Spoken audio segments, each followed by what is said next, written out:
오늘은 요한일서 3장 1절에서 3절 말씀을 통해서 인생에게 가장 필요한 것, 생명과 경건이라는 제목으로 하나님의 말씀을 함께 살펴보도록 하겠습니다. 어린 시절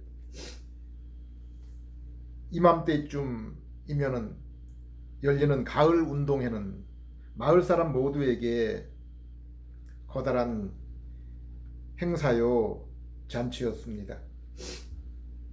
마을 유지와 어르신들의 운동회 축사 이후에 초등학생 달리기, 줄다리기, 주머니 터트리기와 함께 어머니 달리기 대회도 있었습니다. 특별히 기억나는 것은 어머니들이 바늘 귀에 실을 끼우고 달리는 그러한 경기였습니다. 그 가운데 어떤 어머니들은 달리면서 바늘 귀에 실을 끼우려고 안간힘을 쓰는 모습들도 볼 수 있었습니다. 저는 어린 시절 집안이 제사를 지내고 또 군인이셨던 아버지 진급을 위해 가끔 절에 가서 불공과 시주를 하는 어머니 모습을 기억할 수 있습니다. 제 눈에는 주변의 대부분의 가정이 이러한 문화와 전통 속에 살아온 것처럼 비쳤습니다. 가끔 아버지, 어머니, 사람이 죽으면 어떻게 돼요? 라고 물으면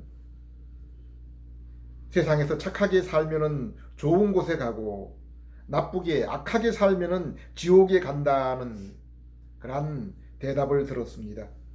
그러나 거기까지였습니다. 더 자세히 물으면 귀찮게 여기셨습니다. 그분들 또한 그 이상으로 아는 것이 없었기 때문이지 않을까 생각해 봅니다. 그 뒤에 저는 어느 순간 성경을 손에 쥐게 되었고 읽게 되었습니다. 성경을 읽다가 이해하기 어려운 부분은 교회에 다니는 친구에게 물어서 배우기도 했습니다. 그리고 교회와 선교단체, 나중에는 신학교에 들어가서 배우게 되었습니다. 그리고 지금도 한 손에는 성경, 그리고 한 손에는 성경을 이해하는 데 도움이 되는 신앙서적을 함께하여 성경을 알아나가고 있습니다. 목회자가 되어 가르치는 입장에 서기도 했지만은 그것은 성도 개인의 신앙에 지극히 조그만한 보조적인 그러한 도움을 줄 수 있을 뿐입니다. 그러므로 바울과 같은 위대한 사도도 나는 심었고 아볼로는 물을 주었지만은 자라게 하시는 분은 오직 하나님이시다라고 했습니다. 저 개인의 경험으로 볼 때도 이것을 전적으로 공감합니다. 성경은 너희에게 생명을 얻고 영적인 생명이 자라게 하기 위해서 성경 말씀이 필요하다라고 했습니다. 디모데후서 3장 15절에서 17절 성경은 능히 너로 하여금 그리스도 예수 안에 있는 믿음으로 말미암아 구원에 이르는 지혜가 있게 하느니라. 모든 성경은 하나님의 감동으로 된 것으로 교훈과 책망과 바르게 함과 의로 교육하기에 유익하니 이는 하나님의 사람으로 온전하게 하며 모든 선한 일을 행할 능력을 갖추게 하려 함이라. 이처럼 하나님의 말씀인 성경이 죄로 인해 멸망할 인생에게 우리 죄를 대신해 십자가에 달리신 예수님을 소개하며 그분을 믿음으로 새 생명을 얻게 하십니다. 그리고 새 생명을 입고 하나님의 백성된 성도가 영적으로 자라나서 복음을 전하고 또 다른 사람들을 가르치고 교회를 바르게 세우기 위해서 말씀을 통해서 자라나야 한다고 했습니다. 그래서 성경은 성도에게 영의 양식이라고 말씀하고 있습니다. 그러나 죄인인 우리가 구원을 얻고 믿음이 자라기 위해서는 성경 말씀과 함께 하나님의 성령이 함께 하셔야 됩니다.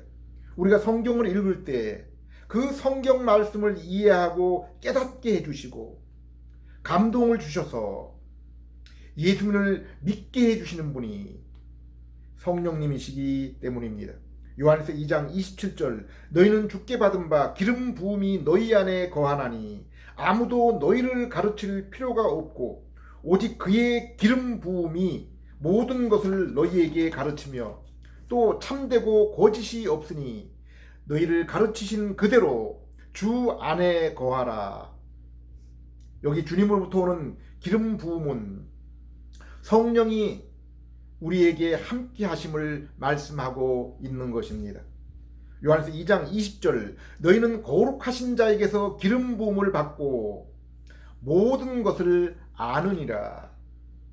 그렇다면 우리가 성경은 우리가 얻을 수 있고 우리가 눈으로 읽을 수가 있는데 성령님은 우리가 어떻게 알고 만날 수가 있습니까?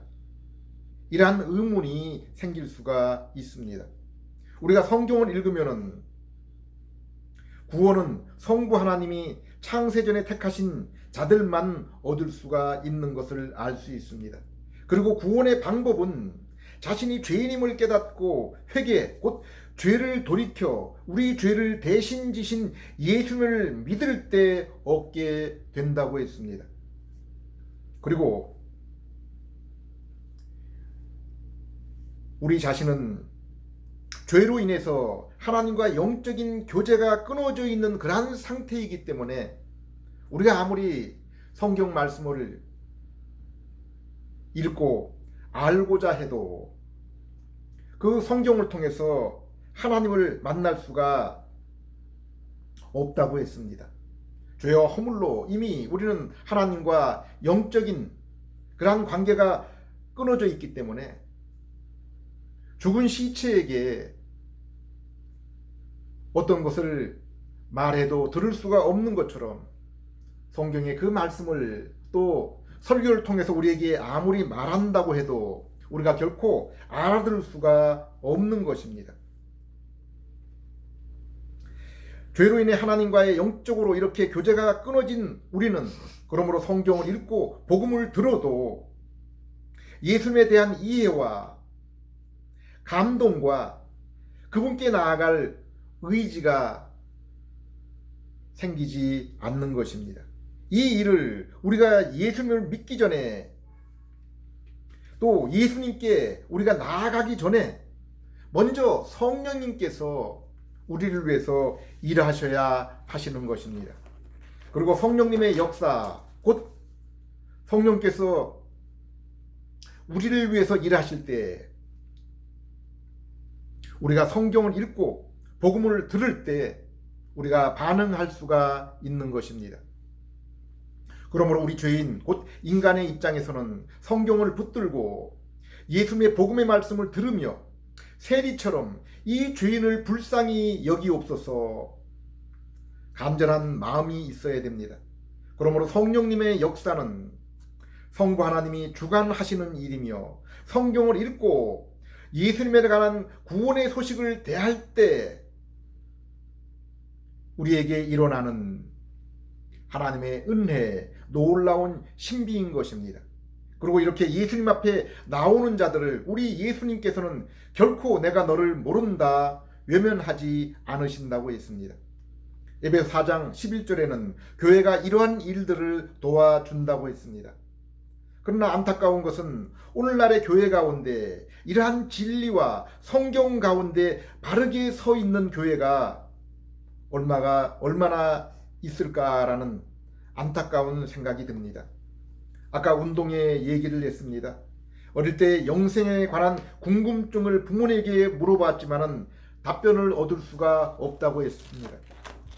이 험난한 인생길을 가면서 내가 어디로 가고 있는지 알지 못하고 걸어가는 우리의 인생이 얼마나 답답합니까? 성경은 마치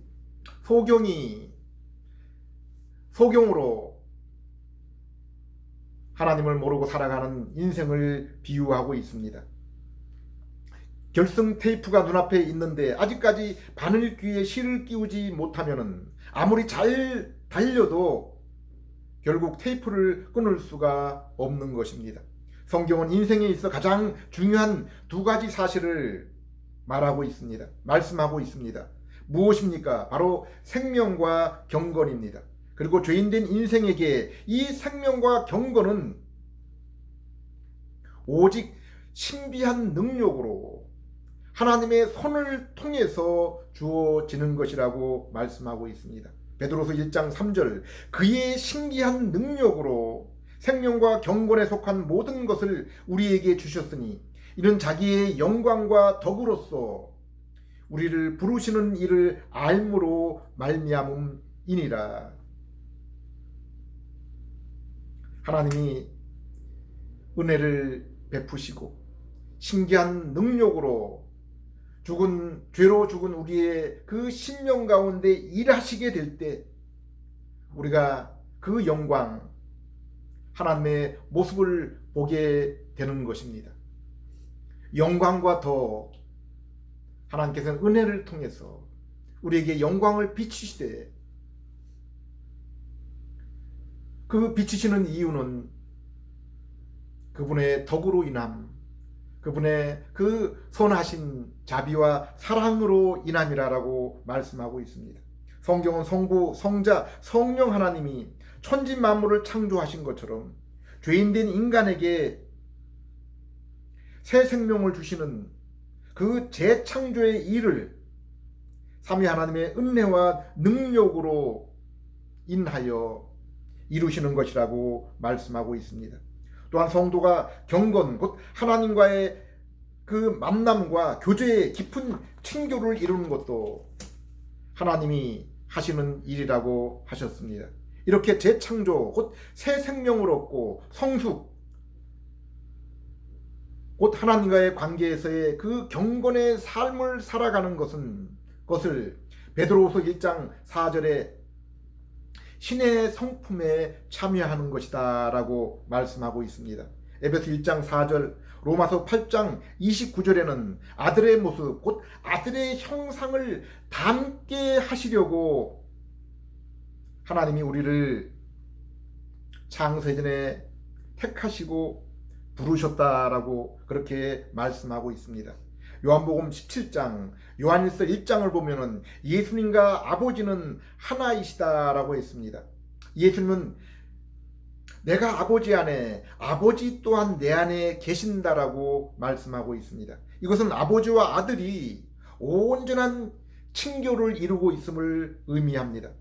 모세는 광야에서 성소를 만들 때 하늘에 있는 그 성소를 본따서 만들었다라고 그렇게 말했습니다. 하나님은 이 땅에 아버지와 아들, 부자와의 관계, 부부와의 관계를, 이 하나님과 우리의 그 관계를 이해시키기 위해서 이 땅에 설정하신 것입니다.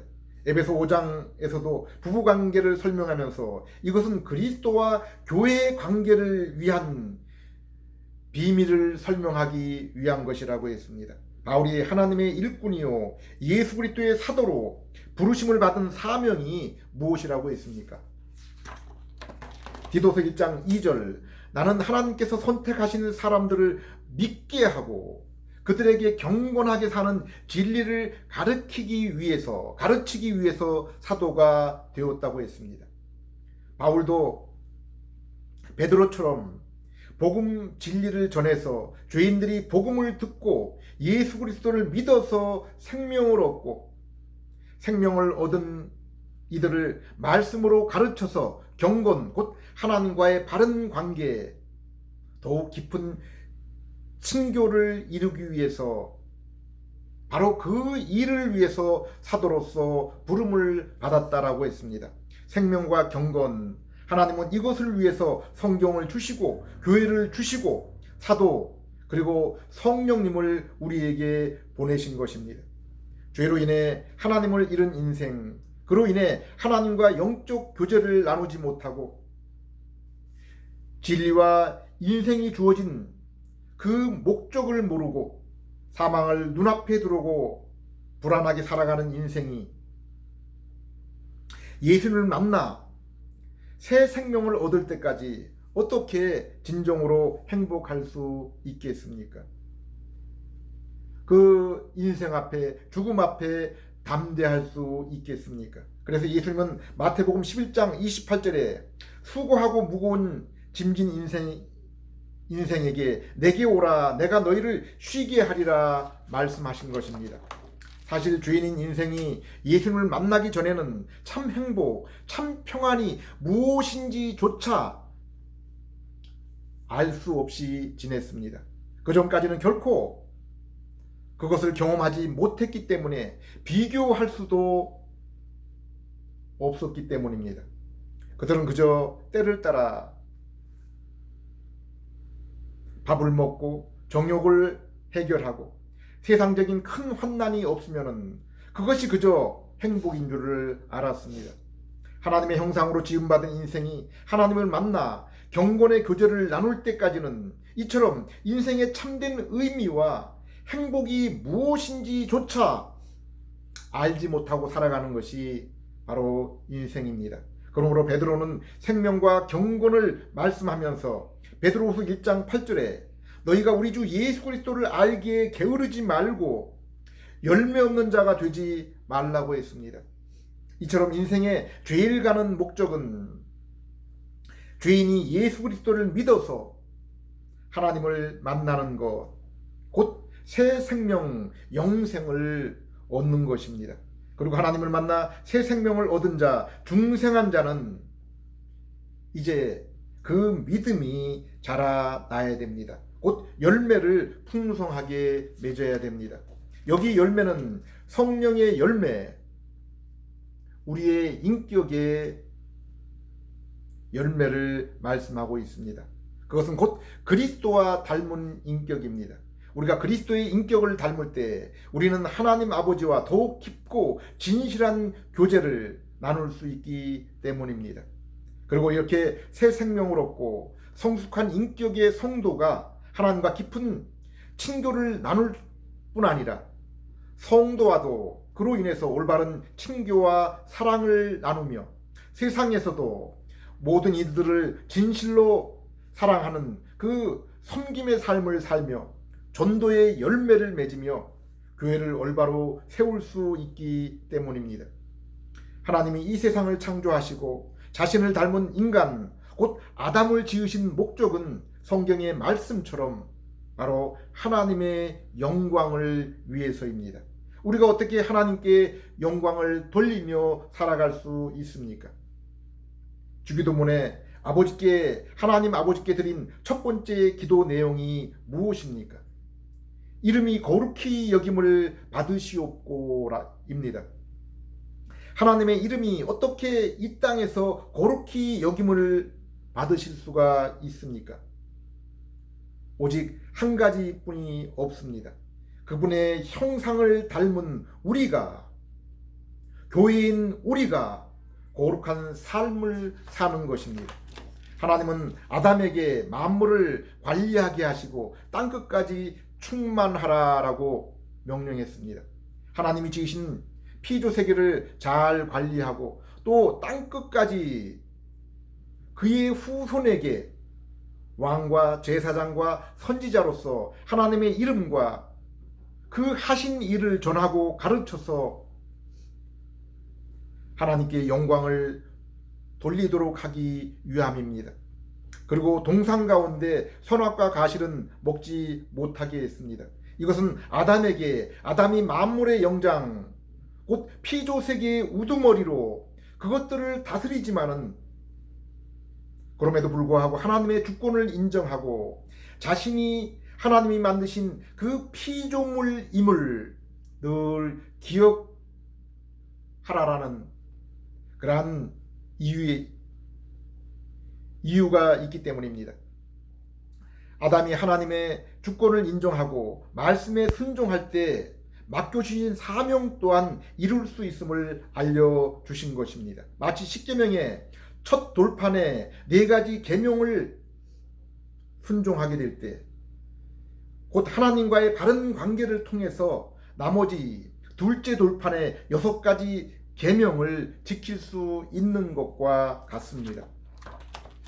그리고 하나님은 아담이 이러한 생명과 경건의 삶을 순종하며 살아갈 때 하나님이 보여주신 참된 안식, 생명나무 열매에 참여하게 될 소망, 곧 예수 그리스도와 같은 영광의 몸을 입고 하나님을 친히 뵙고 친교할 그 나라, 그 날에 대해서 약속하신 것입니다. 그러나 아담이 사단의 유혹을 받고 선악과를 따먹음으로 아담의 형상이 훼손되고 하나님과의 신령한 교제를 잃어버리고 낙원 곧 하나님과의 만남의 장소를 쫓겨난 것입니다. 대신에 죄와 사망과 마귀가 아담과 우리 인생의 친구와 주인이 된 것입니다. 이것이 오늘날 우리가 사는 세상입니다. 우리 인생의 모습입니다. 그러나 하나님은 창세기 3장 15절에 여자의 후손으로 오실 분을 통해서 죄와 마귀의 일을 멸하실 것을 약속해 주셨습니다. 그리고 하나님이 두렵고 부끄러워 곧 죄로 인해서 하나님께 나아가지 못하는 아담에게 짐승의 가죽으로 옷을 입히셨습니다. 이것은 애굽에서 장자의 죽음에서 이스라엘을 구원하기 위해서 문설주에 발랐던 어린 양의 피입니다. 어린 양 예수의 보혈로 얻게 된 구속의 약속입니다. 계시록을 보면은 창세기 3장 15절에 여자의 후손과 뱀의 후손의 싸움이 나옵니다. 오늘날 참 이 땅에 일어나고 있는 그 싸움의 궁극적인 그 내용이 바로 이러한 싸움입니다. 여기 여자의 후손은 그리스도와 믿음으로 하나 된 교회를 말합니다. 그리고 뱀의 후손은 음녀 곧 참된 교회 밖에 있는 모든 무리들을 말씀하고 있는 것입니다. 하나님은 에덴 동산을 쫓겨난 아담과 죄로 인해 하나님의 형상이 훼손된 인생들 가운데 셋과 그 후손에게 은혜를 베푸셔서 하나님을 알고 그 이름을 부르게 하셨습니다. 여기 하나님의 이름을 부르면 바로 하나님을 알고 만나고 예배를 드림을 의미합니다. 그리고 첫 번째 세상이 포악과 음란으로 가득 찼을 때 하나님께서는 노아에게 은혜를 입히셔서 노아를 우리 하나님이 의인으로 여기셨습니다. 이처럼 오직 하나님의 은혜를 입고 여자의 후손으로 오실 그리스도를 믿고 성령을 통해 중생한 영혼만이 죄악된 이 세상에서 거룩한 삶을 살 수 있는 것입니다. 하나님께서 거룩한 의인으로 보아주시는 것입니다. 홍수로 멸망할 첫 번째 세상에서 오직 노아의 8 식구만 구원을 얻었습니다. 그러나 홍수 이후에도 인간의 모습은 여전히 변하지 않았음을 성경은 말씀하고 있습니다. 창세기 8장 21절 여호와께서 그 향기를 받으시고 그 중심에 이르시되 내가 다시는 사람으로 말미암아 땅을 저주하지 아니하리니 이는 사람의 마음이 계획하는 바가 어려서부터 악함이라. 하나님은 홍수 이후에도 여전히 죄악 가운데 살아가는 인생에게 창세기 3장 15절에 은혜 언약을 이루시기 위해서 아담에게 무지개 언약을 주시고 다시는 죄로 인해 홍수 심판을 하지 않을 것이라 약속했습니다. 그리고 아담에게 명령하신 것처럼 창세기 9장 1절에 노아에게 명령하십니다. 하나님이 노아와 그의 아들들에게 복을 주시며 그들에게 이르시되 생육하고 번성하여 땅을 충만하라. 마태복음 28장 19절 20절을 보면은 창세기 아담과 노아에게 명령한 그 말씀을 예수님을 믿는 우리에게 동일하게 부탁하시는 것을 알 수 있습니다. 하나님은 죄악으로 가득 찬 두 번째 세상에서 첫 세상에서 노아를 불러내어 방주를 예비한 것처럼 그들 가운데 그 세상 가운데서 아브라함을 불러내어서 가나안을 예비하십니다. 그리고 새 땅, 새 민족, 그리고 하나님의 복을 약속하십니다. 그리고 아브라함에게 너는 내 앞에서 완전하라라고 말씀하십니다. 죄악의 애굽에서 신음하는 이스라엘을 모세를 통해서 어린 양의 피를 통해서 구원해내시고 광야 시내산에서 성소 가운데 하나님이 자신을 나타내시면서 율법의 말씀을 주시고 내가 거룩하니 너희도 거룩하라라는 그런 말씀을 하십니다. 그리고 가나안에서 하나님의 마음에 합한 자 다윗에게 기름을 부으시고 내 나라와 왕위가 영원할 것이라고 말씀하십니다. 그리고 그 이후에 선지자를 통해서 여자의 후손으로 오실 기름 부은 왕 선지자 제사장의 그 모습을 점점 더 분명하게 보여주십니다. 그리고 마침내 여자의 후손 예수님이 오셔서 죄와 사망과 마귀의 일을 영원히 멸하시고 세세토록 그분의 나라를 이루신 것입니다. 예수님 요한복음 14장에 나를 본 자는 아버지를 본 자라고 했습니다. 요한복음 5장 39절에 성경을 기록한 목적은 너희가 영생을 얻도록 하기 위함이라고 했습니다. 오늘날 세상은 인간이 세상의 주인이라고 하면서 인간을 위해서 온 세상이 인간을 위한 것처럼 살아갈 것을 그리고 또 그렇게 생각하고 있지만은 사실은 그들이 인간을 얼마나 미천한 존재로 스스로 여기고 있습니까? 인생의 죽음을 동물과 피조물의 죽음과 동일하게 그들은 여기고 있습니다. 이 땅의 인생이 마감하면은 그것으로 끝이라고 여기고 있습니다. 그러므로 어떡하든 한 번뿐인 이 세상에서 쾌락과 성공을 다 누리며 조금이라도 이 세상에서 생명을 더 부지하려고 가진 애를 씁니다. 더 안타까운 것은 중생하지 못한 교회의 목회자와 선생들 또한 이러한 세상의 철학과 가치관을 교회에서 가르치며 그들을 멸망의 길로 인도하고 있다는 것입니다. 그러나 하나님이 우리에게 창세전에 그분의 자녀들에게 주시기로 계획한 나라는 아담이 살았던 죄 없는 우리가 낙원이라고 부르는 에덴 동산이 아닙니다. 또한 비록 죄로 가득 찼지만은 사람의 목숨이 1000살 가까이 살았던 홍수 이전의 첫 번째 세상도 아닙니다.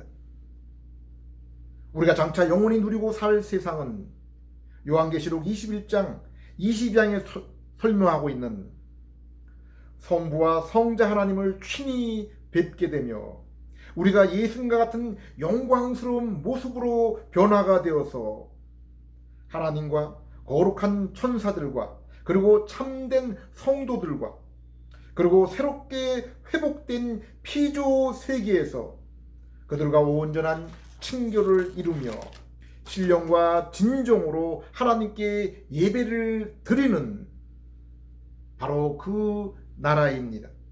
우리가 이 땅에서 죄성을 가진 육의 몸을 입고도 아직 온전히 성숙하지 못한 그 새 사람의 모습으로 진리의 말씀을 묵상하며 아버지께 나아갈 때 곧 예수의 이름으로 예수님의 이름으로 성령님을 통해서 믿음으로 이 땅에서 하나님 앞에 나아갈 때도 이렇게 복되고 기쁘고 영광스러운데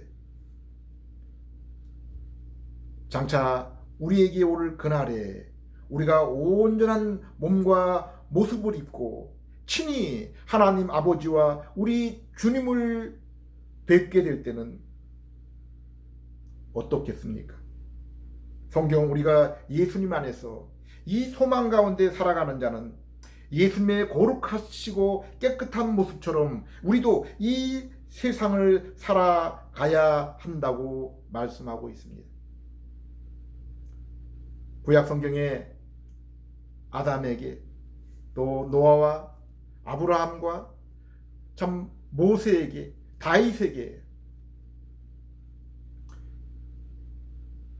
이스라엘에게 하나님께서 구원을 이루시고 택하여 구원을 이루시고 부탁한 것이 하나님의 그 말씀에 순종하는 삶이었습니다. 신약 성경에도 아들의 보혈로 구원을 얻은 우리들이 거룩한 삶을 살라라고 말씀하고 우리의 삶이 그 은혜의 말씀에 순종하는 삶을 살지 못할 때 사랑의 징계의 채찍으로 우리를 칠 것이라 말씀하고 있습니다. 구약뿐 아니라 신약 성경에서도 우리가 하나님의 그 몸에 거룩한 모습으로 신령하게 참여하지 못하게 될 때 우리가 이 땅에서 약함을 입고 또 병이 나며 심지어 육적인 죽음을 맞이할 것이다 라고 이렇게 말씀하고 있습니다. 하나님 우리를 구원하시고 우리 하나님의 거룩함처럼 우리 하나님의 그 온전하심처럼 이 땅에 빛과 소금의 그 삶을 살라라고 부탁하고 있는 것입니다. 요한 3장 1절에서 3절 보라 아버지께서 어떠한 사랑을 우리에게 베푸사 하나님의 자녀라 일컬음을 받게 하셨는가 우리가 그러하도다. 그러므로 세상이 우리를 알지 못하면 그를 알지 못함이라. 사랑하는 자들아 우리가 지금은 하나님의 자녀라. 장래에 어떻게 될지는 아직 나타나지 아니하였으나 그가 나타나시면 우리가 그와 같은 줄을 아는 것은 그의 참모습 그대로 볼 것이기 때문이니 주를 향하여 이 소망을 가진 자마다 그의 깨끗하심과 같이 자기를 깨끗하게 하느니라. 하나님께서는 참 노아에게 아브라함에게 또 믿음의 그 이 땅의 교회에게 먼저 은혜를 주시고 복을 주시고 주님을 따라 거룩한 삶을 살라라고 말씀하고 있는 것입니다. 사랑하는 여러분, 이 세상이 왜 이렇게 정의롭지 못하고 자비와 사랑이 없는지를 원망하며 날마다 탄식하고 보내십니까? 내 인생이 왜 이렇게 못났고 하는 일들이 되는 일이 없고 비참할까 절망 가운데 있으십니까? 성경은 이 모든 것이 우리가 하나님을 떠났고 이 세상과 나 자신이 죄악 가운데 있기 때문이라고 말씀하고 있습니다. 밤이 어두울수록 새벽은 더욱 가까이 온 것입니다. 아담이 범죄하고 이 세상에 죄가 들어오고 이제 이 세상이 어둠으로 가득 찼지만은 우리에게 창세기 3장 15절에 은혜의 약속이 이미 죄가 이 땅에 들어올 때부터 우리에게 주어졌습니다. 그리고 노아와 아브라함과 모세와 다윗 그리고 선지자를 통해서 더욱 밝게 비추어졌습니다. 그리고 마침내 약속하신 그분이 오셨습니다. 그분이 친히 이 세상의 모든 죄를 대신 짊어지셨습니다. 죄를 통해 역사하던 마귀의 일과 마귀를 십자가에서 멸망시키시고 그 정체를 낱낱이 드러내셨습니다. 이제 누구든지 성경을 읽고 복음을 듣고 예수님과 그 하신 일을 알고 믿을 때 그 인생과 발걸음이 이 어둠의 나라에서 그 아들의 사랑의 나라로 옮겨지는 것입니다. 그리고 성령을 통해서 우리에게 주시는 새 생명과 새 마음을 따라 우리 하나님을 만나며 친교 곧 생명과 경건을 이루게 되는 것입니다. 그리고 성경 말씀을 따라 우리 예수님을 알고 성령의 열매 곧 그분의 형상 거룩한 모습을 더욱 닮아갈수록 우리는 더욱 하나님과 풍성한 친교를 누리며 그로 인해 이 세상에서도 기쁨이 넘치는 삶을 살아가게 되는 것입니다. 비록 이 어두움과 불순종의 세계에서 빛과 거룩과 순종의 좁은 길을 걸으며 우리 앞에 눈물과 고난이 많이 있지만은 고린도후서 1장에서 바울이 경험한 것처럼 하나님의 위로와 안식 또한 그것보다 훨씬 더 크게 우리에게 날마다 임하는 것입니다. 계시록 22장 10절 11절 또 내게 말하되 이 두루마리의 예언의 말씀을 임봉하지 말라. 때가 가까우니라. 불의를 행하는 자는 그대로 불의를 행하게 하고 더러운 자는 그대로 더럽고 의로운 자는 그대로 의를 행하며 거룩한 자는 그대로 거룩한 삶을 살라. 기도하겠습니다. 하나님 아버지, 이 시간도 분주한 인생을 살아가는 저희들에게 참으로 저희 인생의 소중한 것이 무엇인지를 가르쳐 주심을 감사드립니다. 무엇보다 성경 말씀을 통해 예수 그리스도를 알게 하시고 그 십자가를 믿음으로 잃어버렸던 하나님을 다시 찾을 수 있는, 만날 수 있는 저희들 되게 해 주시옵소서. 또한 영의 양식이 되는 성경 말씀을 통해서 예수님을 더욱 깊이 알게 하셔서 예수님의 마음과 모습을 더욱 닮아 하나님과 교제, 곧 경건이 더욱 깊어지는 저희들 되게 해 주시옵소서. 이로 인해 성도와 더욱 깊은 사귐과 섬김이 이루어지고 주님의 몸된 교회를 올바르게 세우며 사랑 없는 이 어두운 세상에 빛과 사랑을 비출 수 있는 그러한 저희들 될 수 있게 해 주시옵소서. 예수님 이름으로 기도드립니다.